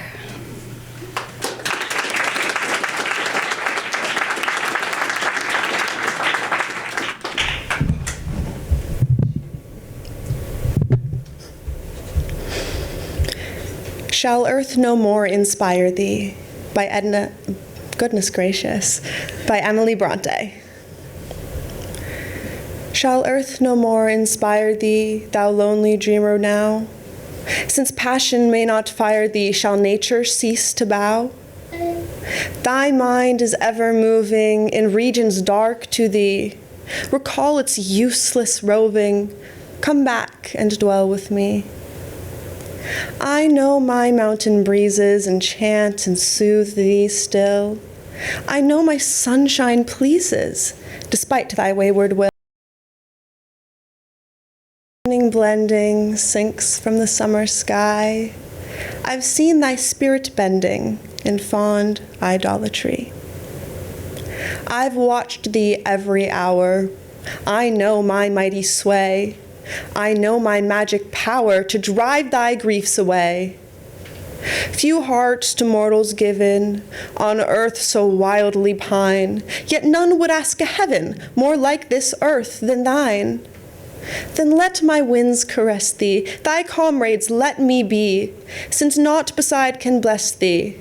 return and dwell with me.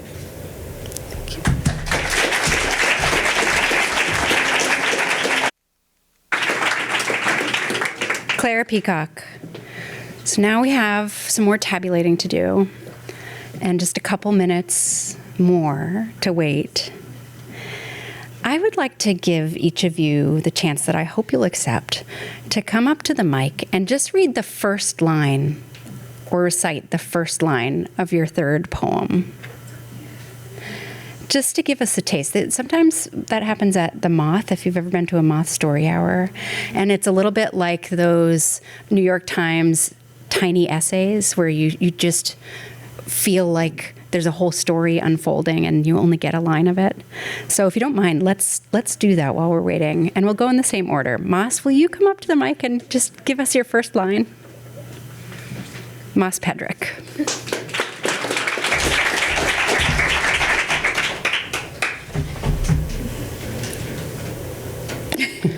Sorry. If we must die, let it not be like hogs. Ooh, I like it. Madeline Harris, will you give us your first line or first sort of complete thought in your poem? Up to you, whatever you think. Okay.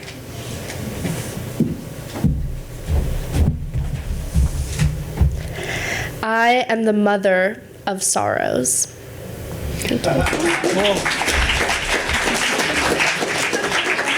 Very Queen of Dragons.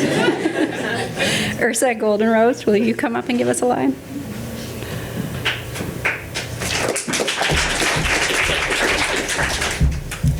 An idle lingerer on the wayside's road, he gathers up his work and yawns away a little longer ere the tiresome load shall be reduced to ashes or to clay.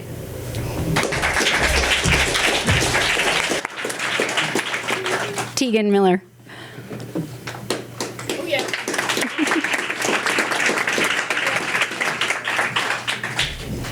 You will leave your home.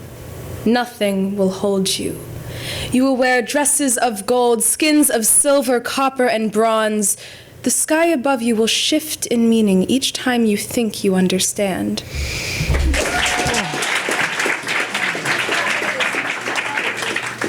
I would kind of like to get that as an astronomy reading at some point. Star Reader.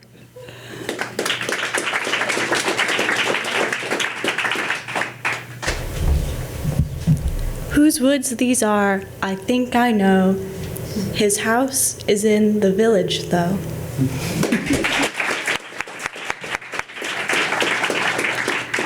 Can we maybe all together finish that poem? I think that's one that most of us could recite by heart.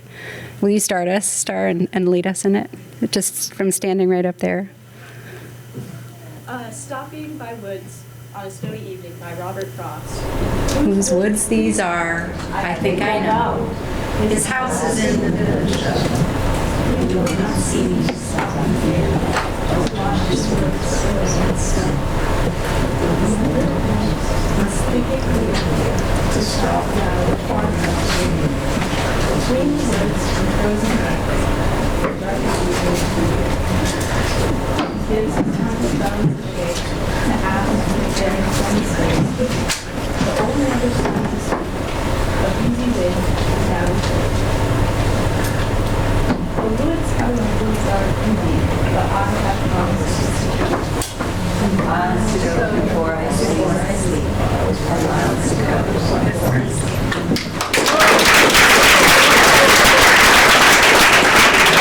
Danny, will you give us the line from your poem that will leave us wanting more?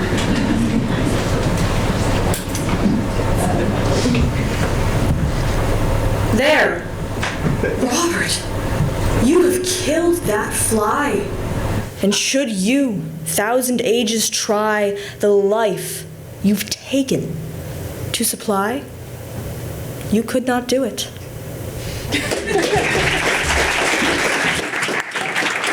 Thank you. I definitely want more. And Theo Novak.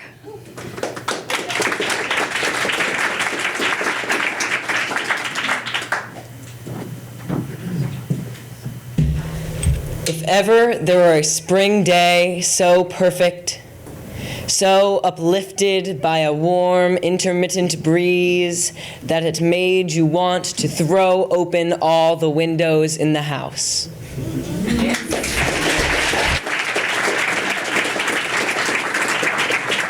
Thank you, Theo. I love that. I want more of all of them. We're ready to conclude the evening. We have 2 runners-up. Claire Peacock, will you come up and take a bow and let us celebrate you?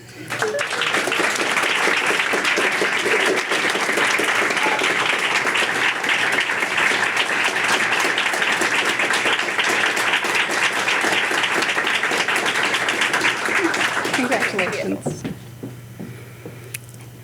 And our other runner-up tonight, Gretchen Wertlieb. Gretchen, will you come up and let us celebrate you?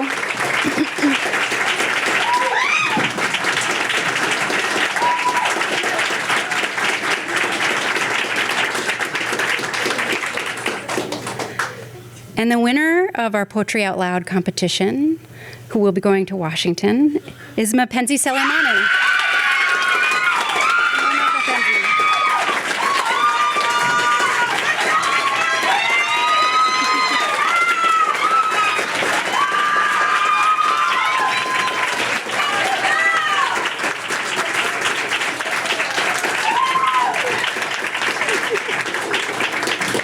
Congratulations, Mapenzi. Congratulations to everyone for performing tonight. Thank you all so much for showing us the power and the beauty of poetry. Thank you as well to our judges this evening, Janet Dandridge, Erin Everts, Nicole Nelson, Leslie Swackhammer, and Adri Kusero, and our prompter, Quinn Rawl. Thanks, of course, as well. Yes, we can clap. Why don't we? Yeah, that is a hard job.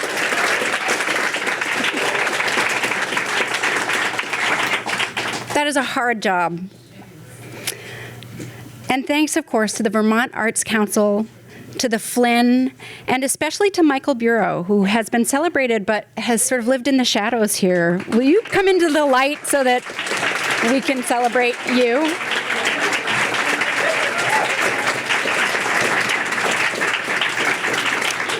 Thank you to everyone here who is a supporter of these incredible performers and a supporter of the arts and a supporter of, as we talked about earlier, the world being a more open and kind place. Thank you very much and good evening.